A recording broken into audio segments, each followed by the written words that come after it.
Let's go through some of these forecasting techniques that you found to be effective throughout your 3.5 decades in the industry. First, talk about the harbinger zones. And harbinger zones are those bellwethers, early adopters, leading edges, or precursors. Tell me about how we can use those to then predict something meaningful going on right now.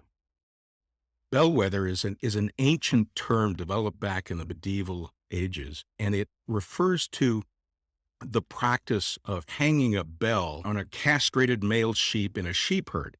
And shepherds used that bell to be able to hear where the herd is going, to be able to locate them, and to see what direction they're moving in. It's used today as a term to kind of identify those areas that are ahead of others. So, for instance, we find that technology adoption might take place in a younger age group than it would in an older, for instance, or certain fields have cutting edge aspects to them, like artificial intelligence or genetics or robotics and those kinds of things.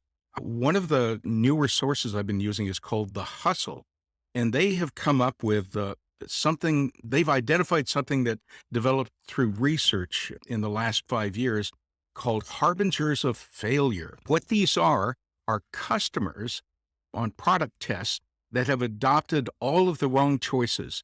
They've been really bad at forecasting, and it's great information. For instance, here are some of the products that they have really glommed onto over the last decade or so.